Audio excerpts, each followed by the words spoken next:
Hello hi अस्सलाम वालेकुम how are you all I hope you all are fine by the grace of Allah almighty. So आज हम share कर रहे हैं एक हाउस वाइफ की लाइफ और एक डेली रूटीन।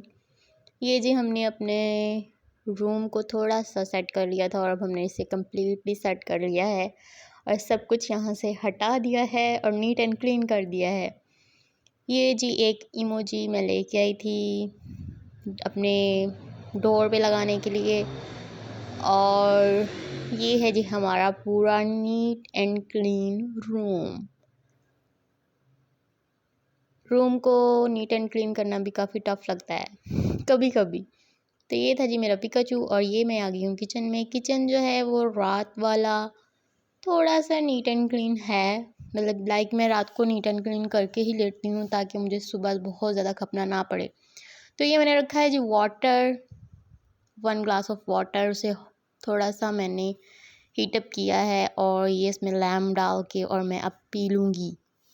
ये मैं डेली नहीं पीती, कभी कभार पीती हूँ, डेली में से पिया ही नहीं जाता और एक रूटीन सेट नहीं होती मुझसे।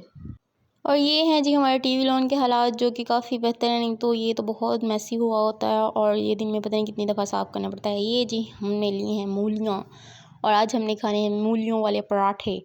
तो ये मैंने इसे छील लिया है और अब इसे कद्दूकश करूँगी। कद्दूकश करते करते मेरा हाथ बेचारा, मेरा बाजू दुखने लग गया था और अभी तक दुख रहा है।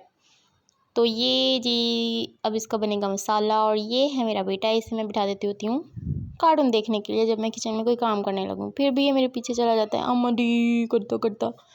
और ये है जी पानी निकाल लिया है इनमें से और पानी निकाल के मैंने एक बाउल में डाल दिया और अब इसका मसाला बनाएंगे। तो ये है जी लस्सी, दही की, योगर्ट की। तो वैसे तो मुझे चाटी की लस्सी बहुत पसंद है, लेकिन ये हमने घर में ही बनाई थी। लस्सी किसी भी तरह की हो देसी लोगों को बड़ी पसंद होती है और मैं एक देसी जटी नहीं हूँ, वैसे मैं राई हूँ। तो ये जी हमारा फर्स्ट पराठा बन चुका है और ये मम्मा बना रही थी, मैं लस्सी वगैरह बना रही थी और सबको दे रही थी, सर्व कर रही थी। तो बना जो मम्मा रही थी। मैं भी अच्छा पराठा बना लेती हूँ, वैसे किस दिन मैं आपको अपने हाथ का भी पराठा दिखाऊंगी। तो ये मज़ेदार सा मूली का पराठा और ये जी नाश्ते के बाद की चाय जो कि मस्ट होती है, कुछ भी हो जाए, दुनिया इधर की इधर हो जाए, हमने नाश्ते के बाद चाय ज़रूर पीनी है। ये हम देसी घर वालों का असूल है। और ये देखें जी हमारा मैसी किचन। वैसे तो मैंने इसे काफ़ी हद तक नीट एंड क्लीन कर लिया था। मैं चाय बनाते बनाते ही साथ साथ थोड़े से बर्तन वॉश कर लेती होती हूँ ताकि चाय पीने के बाद थोड़े ही वॉश करने पड़े। और कभी कभी तो चाय बनाते बनाते सारे बर्तन वॉश हो जाते हैं। तो ये जी थोड़ा सा मैसी सा है हमारा किचन फ़िलहाल। और ये जी हमने नीट एंड क्लीन कर लिया है। इतना कोई टाइम नहीं लगता, लेकिन कभी कभी वो कहते हैं ना कि खाना पकाना तो मेरी एक चुटकी का काम है, लेकिन कभी कभी मेरा चुटकी बजाने को भी दिल नहीं करता। तो वो वाला हिसाब है कि कभी कभी दिल नहीं करता तो बंदा कहता है कि यार कोई और ही कर जाए, कोई कह ही दे कि चल मैं कर देता हूँ। तो बस कभी कभी फिर दिल की भी सुननी पड़ती है ना। कभी कभी दिल की सुन के तो मैं किसी से करवा लेती होती हूँ, जो आंटी आती है ना हमारे, उनकी बेटी से करवा लेती होती हूँ। तो ये जी हमारे किचन के बाहर का व्यू है जो कि बारिश के बाद तो इतना मज़े का लगता होता है, बहुत मज़े का लगता है बारिश के बाद। तो ये जी हमने पकाना था आज साग और ये हमारे खेतों का साग है, अभी बनना शुरू हुआ है। ये मेरे पापा काट रहे हैं। मेरे पापा बड़ी हेल्प कर देते हैं हमारी किचन में ना, एक अच्छे पर्सन है, बहुत अच्छे पर्सन है। तो ये जी कपड़े तय लगाने वाले थे तो मैं नीचे आ गई और मैं कपड़े तय लगाने लगी थी। तो मुझे याद आया कि मैंने अपने बेटे को रेडी करना है, उसने जाना था अपने बड़े पापा के साथ अपने ताया अबू के घर। तो मैंने उसे जल्दी से रेडी किया और रेडी करके उसे खड़ा कर दिया। मैंने खड़ा नहीं किया था, वैसे खड़ा खुद ही हुआ था। तो ये जी मैंने अपने कपड़ों को तय लगा ली थी अच्छे से, प्यारे से करके रखे और फिर मैंने इन्हें कैप्चर किया। तो ये अब मैंने सबके उठा के उनके रूम्स में रखने हैं। फिर जी मुझे याद आया कि मेरे हस्बैंड के बैंक के कपड़े जो हैं वो आयरन करने वाले हैं। तो मैंने एक शर्ट अहमद की और बाकी अपने हस्बैंड के आयरन करके तो हैंग कर दिए। ये हैंगिंग हमारा पोर्शन है। और फिर मेरे बेटे ने खानी थी फ्राइज़, तो मैंने एक नई नाइफ़ से काटी और नई स्टाइल से बनाई, लेकिन ये इसके जो डिज़ाइन है ना वो फ्राई होते होते ख़त्म हो गए थे। फिर मम्मा ने कहा कि ऊपर आग अभी है तो तुम छल्ली भून लो, तो मैं छल्ली भून के खाने चली गई।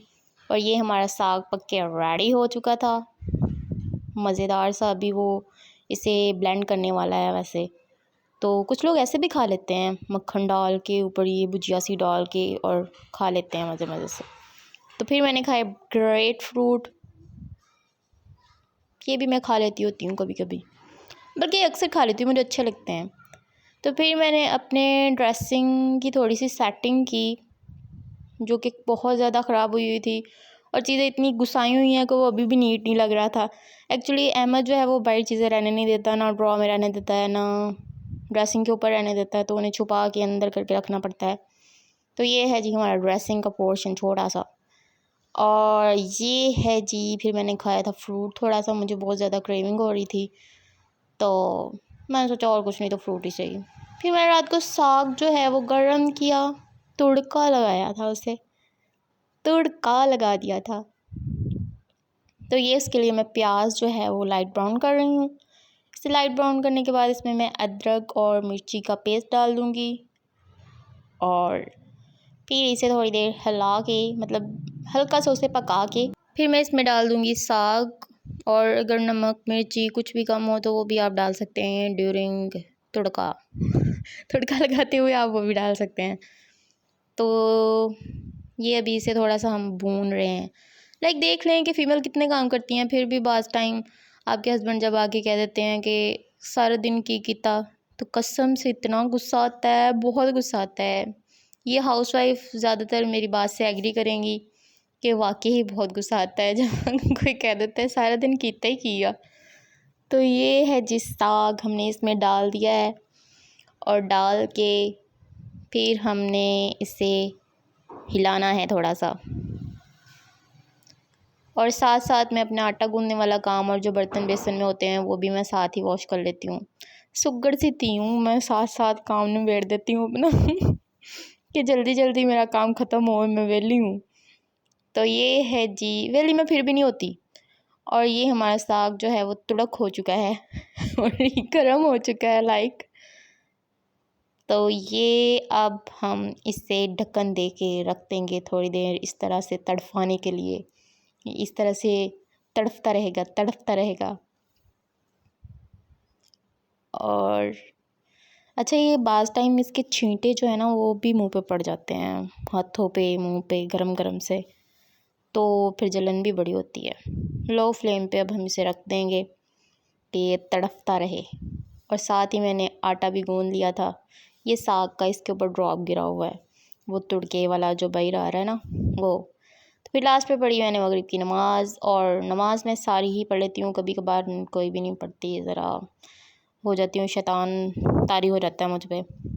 तो इसी के साथ ये मेरी अम्मी जी ने मुझे जाए नमाज़ दिया था, अल्लाह ताला उन्हें जन्नत नसीब करें। चीज़ें रह जाती हैं, लोग चले जाते हैं, मेरी अम्मी अक्सर ऐसे कहा करती थी। तो इसके साथ ही हमने बाद में खाया खाना और चाय पी। चाय देसियों के लिए ज़रूरी होती है। तो इसी के साथ अल्लाह हाफ़िज़, टेक केयर, बाय बाय।